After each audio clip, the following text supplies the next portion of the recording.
Hi everyone, welcome and thank you for joining the Vancouver Culture Committee's collaboration. My name is Erin Green and I'm an illustrator and art teacher from here in Vancouver, and I'm here to talk about the materials and the methods you'll be using for this project. So everyone will receive an artist's package. In your package you'll find a 10 by 10 inch canvas, and on the canvas there'll be pencil lines drawing out the different shapes that you will fill in with color. You'll also receive that color by way of mixed paint. So I'll pre-mix the paint for you and you don't have to do anything except for add some water, and I'll show you how to do that in a moment.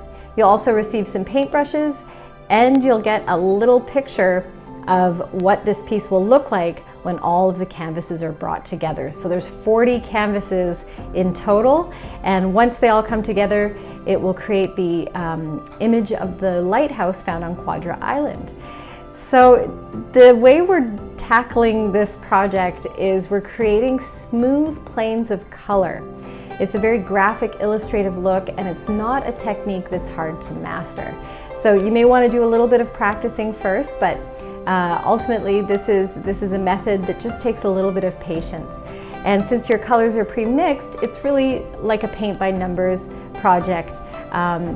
Yeah, it should be fun. I'm excited to see the end result.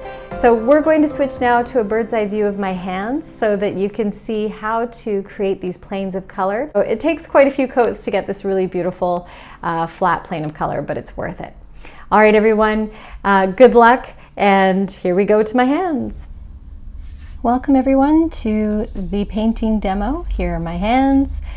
And here we go with our canvas. So again, I'm using a much smaller canvas than the one you'll have, but this is just for my demo. Yours is a 10 by 10 inch canvas, and you'll see various shapes like the ones I have drawn here. So every canvas is one part of a giant picture, and each of you will have different amounts of paint that you're using. Some of you will only have 2 colors, while others will have 5 or 6 colors.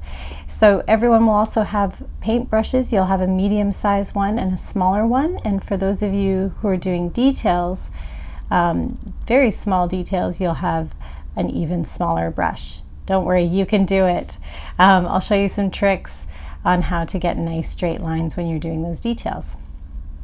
All right, so I'm using paint right out of the tube. This is a lot thicker than the paint you'll have. So most of you will have glass containers. There is large, medium, and small, and you've already had that paint mixed with water in it. You can get yourself a nice smooth surface like a yogurt lid, that's what I'm using here, or you can use a plate to put some of your paint onto. Especially if you're using the smaller plastic tubs, your paint's going to be a little bit thicker. You'll want to mix some water in with that. But for those of you using the glass vials, you can just dip your paintbrush right into those glass vials to get started. But I'm going to show you what it's like using paint straight from the tube. As I mentioned, some of you will have paint in smaller plastic tubes or tubs, and you'll notice that that paint is a little bit thicker than what's in the glass vials. So the thicker paint is similar to what I have here. And what you want to do is you want to add enough water to get it to a sort of creamy consistency similar to cream. And many of you that are using the glass vials will already have that consistency to start with. And so we're going to fill in these spaces here, and starting with just a little bit of paint on my palette here. And I'm going to start to add some water. I also have some blue here, so I'm going to be doing a bit of the lighthouse and the sky, and then leaving the cloud areas just white, the canvas color. Okay, so let's get started here. So bringing in some water, some nice clean water, using my brush, loading my brush up with water, and coming in and mixing it with the red just a little at a time. And you really want to make sure that you're fully blending the water in with the paint, because really we're going for this nice smooth consistency.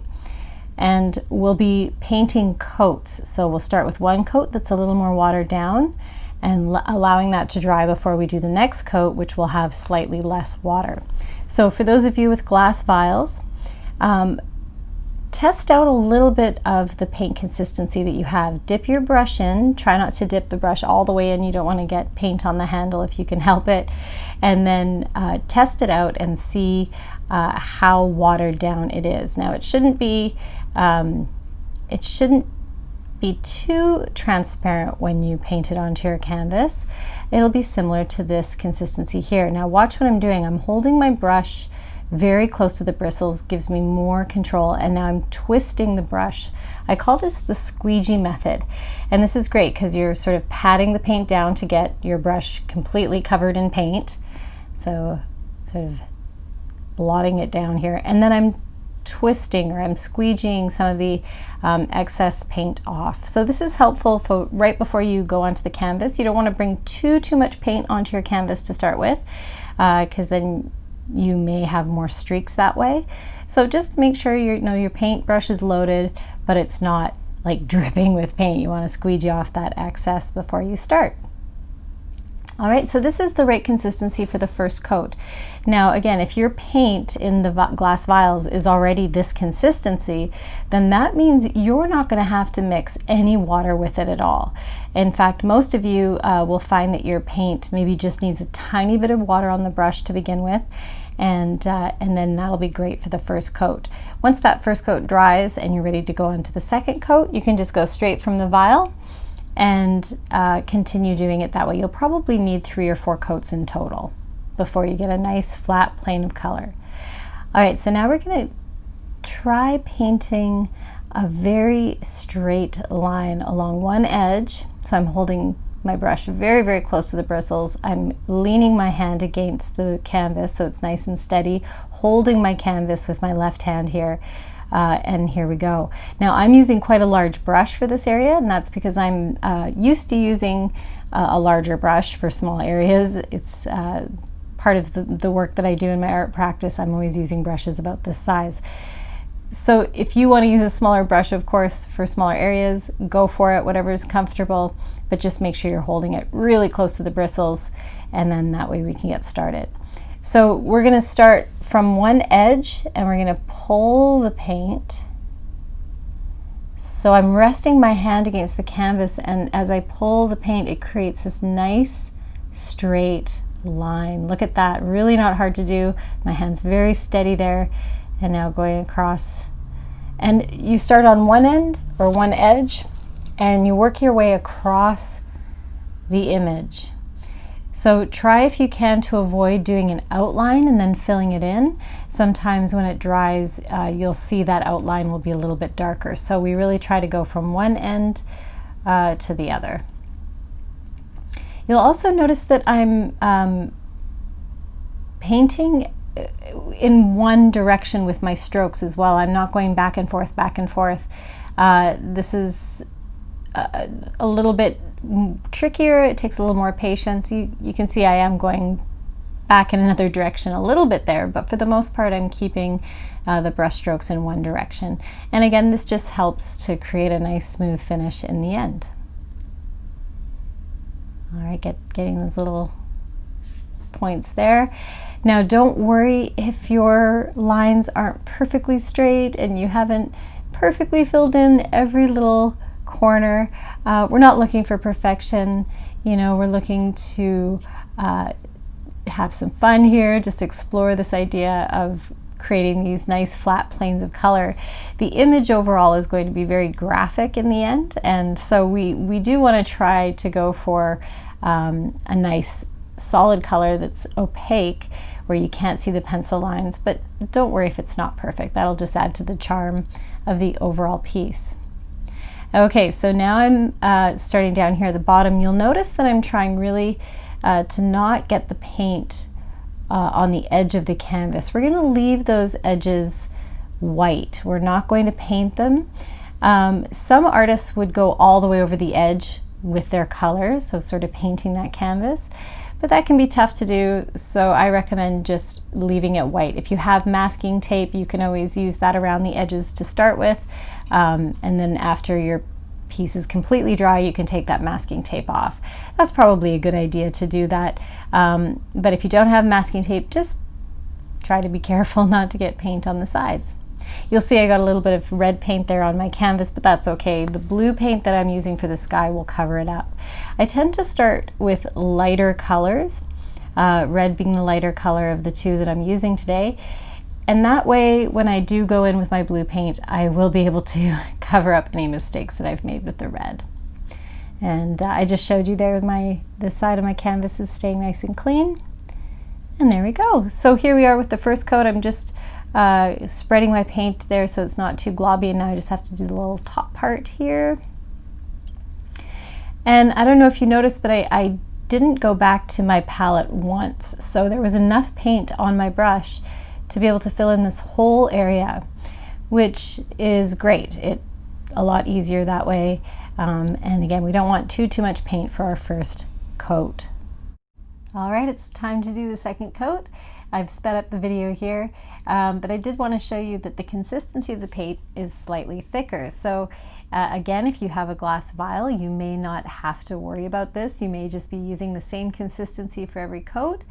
Just really making sure that the first coat dries before you do the next coat, which goes for all coats. Make sure they're dry before you continue on. And you'll see that I'm really trying to cover those pencil lines. So one way of knowing that you've come to the end of your project is either you'll run out of paint or you'll notice that you can't really see the pencil lines anymore. Now, if you can, again, that's not a big deal, but it's just a good indication that you've got a nice opaque color. All right, and here I am coming in with the blue, my first coat of blue. How exciting. This is slightly transparent, as you can see. You can see some streaking there, but don't worry, those streaks do go away once you have 3 or 4 coats down on your canvas. And you can sort of brush away those streaks a little bit when you're working, but you do want to work quickly. Now, I've sped up the video so you don't have to go this fast, but you definitely don't want to paint super slow, because then that way your paint can start to dry a little bit as you're going through that one coat. So again, you don't want to go too slow, but you also don't want to rush. Just a nice speed so that the paint doesn't dry while you're painting.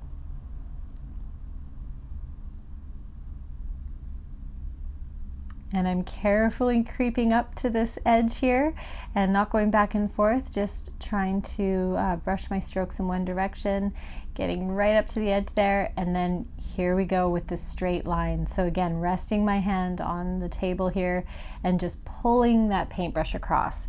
So again, pulling the paintbrush across will create those straighter lines. Now to get right into that corner, I'm going to use the tip of my brush. There you go.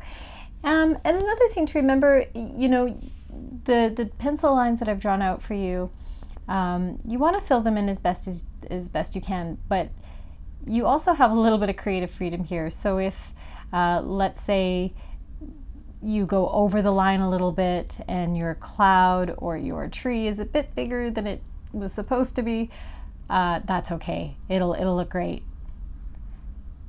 All right, so we're just going to fill in these little areas here, and you can listen to some nice relaxing music here as I finish off this coat.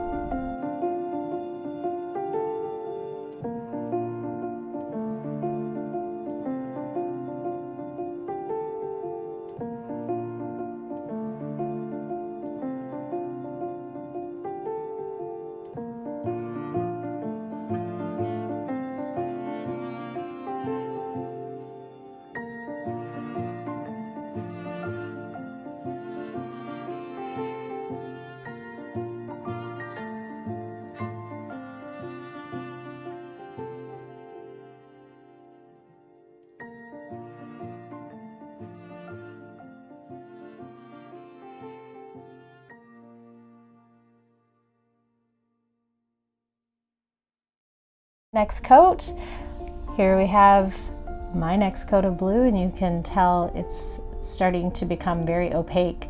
We can no longer see the canvas underneath.